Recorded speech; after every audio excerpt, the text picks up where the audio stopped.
जी, तो अब हम देखेंगे कि अगर बीच में प्रॉक्सी सर्वर हो तो कॉल किस तरह इनिशिएट होगी और जो है वो प्रोसेस होगी। सबसे पहले यूज़र एजेंट 1 इनवाइट भेजेगा bob@acme.com या कोई किसी भी ईमेल एड्रेस पे जिस पर वो चाहेगा।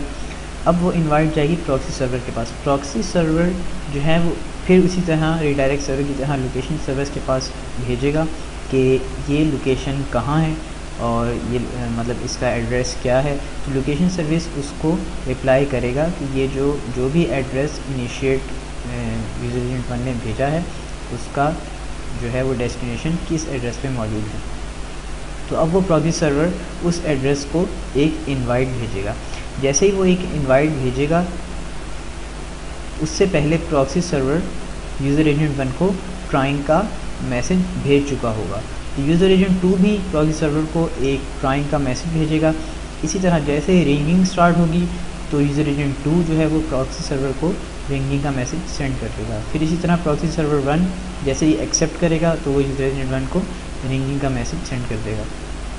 जैसे ही कॉल रिसीव होगी या एक्नॉलेज होगी तो साथ ही यूज़र एजेंट 2 प्रॉक्सी सर्वर को ओके का मैसेज सेंड करेगा और प्रॉक्सी सर्वर 2 उसी तरह यूज़र एजेंट 1 को ओके का मैसेज सेंड करेगा। यानी कि इस पूरी कॉल इनिशिएशन में प्रॉक्सी सर्वर हर स्टेप पे दरमियान में रहेगा। अब जैसे ही कॉल इनिशिएट हो जाएगी उसके बाद जो है यूज़र एजेंट 1 यूज़र एजेंट 2 से डाटा ट्रांसफ़र करने लग जाएगा जो कि डिफरेंट प्रोटोकॉल्स के थ्रू होगा। और ये कॉल फ्लो डिफ़ाइन किया गया है कि जो मैंने डिफ़ाइन किया। अब ये जो मैसेज बॉडी जो हमने पहले देखी थी कि मैसेज बॉडी में जो प्रोटोकॉल यूज़ हो रहा है वो है सेशन डिस्क्रिप्शन प्रोटोकॉल। तो session description protocol basically use किया जाता है कि ये डिफ़ाइन करने के लिए कि कौन सा मीडिया यूज़ किया जा रहा है और जो है वो किस पर्पस के लिए ये यूज़ किया जा रहा है और कितने टाइम के लिए यूज़ किया जा रहा है। इसी तरह इसके पैकेट्स में सेशन इन्फॉर्मेशन होती है, जैसे सेशन का नाम और उसका पर्पस, जैसा कि हमने ऊपर देखा कि उसका सब्जेक्ट था लंच या डिनर। इस तरह टाइम कि कितने टाइम के लिए वो सेशन एक्टिव है।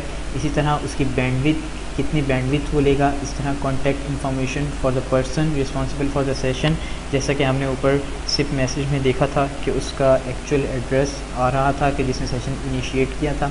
इसी तरह एसटीपी में मीडिया इन्फॉर्मेशन भी होगी, जैसे कि कौन सा मीडिया है, जैसे ऑडियो है या वीडियो है, जैसा कि हमने ऊपर देखा मैसेज में। इसी तरह ट्रांसपोर्ट प्रोटोकॉल कौन सा यूज़ हो रहा है, आरटीपी जो कि सिप के साथ यूज़ होता है, या यूडीपी है, या आईपी है, या H.320 है। इसी तरह मीडिया फॉर्मेट जैसे H.621 है, वीडियो है, एमपेग है।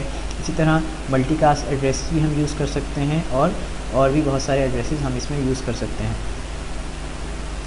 अब जो सेशन डिस्क्रिप्शन प्रोटोकॉल होता है इसको थोड़ा सा डिफ़ाइन कर लें कि इसमें सेशन डिस्क्रिप्शन प्रोटोकॉल में मल्टीपल चीज़ें हम यूज़ कर सकते हैं। जैसे इसमें वर्जन होगा, ओरिजिनेटर होगा, सेशन नेम होगा, session information, URI, email address, phone number, connection information, bandwidth कितनी यूज़ होगी। इस तरह टाइम जोन, इंक्रिप्शन की, यानी कि एक डिस्क्रिप्टिव जो है वो सेशन डिस्क्रिप्शन में एक डिस्क्रिप्टिव इन्फॉर्मेशन आ जाएगी सेशन के बारे में। इसी तरह टाइम की डिस्क्रिप्शन होगी कि कितनी देर तक कितने देर तक जो है वो सेशन एक्टिव था। इसी तरह सेशन डिस्क्रिप्शन प्रोटोकॉल में पूरी मीडिया की इन्फॉर्मेशन होती है, जैसा कि हमने सिर्फ मैसेज में देखा कि सिर्फ M यानी कि मीडिया नेम और ट्रांसपोर्ट एड्रेस डिफाइन था। इसके अलावा इसमें मीडिया टाइटल हो सकता है, इसमें C कनेक्शन इन्फॉर्मेशन, इसी तरह उसकी बैंडविड्थ और इंक्रिप्शन की, और इसी तरह उसकी मीडिया एट्रीब्यूट्स। तो इस तरह मतलब सेशन डिस्क्रिप्शन प्रोटोकॉल एक बहुत ही डिस्क्रिप्टिव तरीके से उस पूरे सेशन को डिफ़ाइन करता है। तो ये था सिप का इंट्रोडक्शन। आप अपने सजेशन ज़रूर दें कि आपको ये वीडियो कैसी लगी और इसमें और किस तरह बेहतरी ला के और जो है वो और इसको किस तरह और बेहतरीन तरीके से एक्सप्लेन किया जा सकता है। तो I will be looking forward for your suggestions. Thank you, bye bye.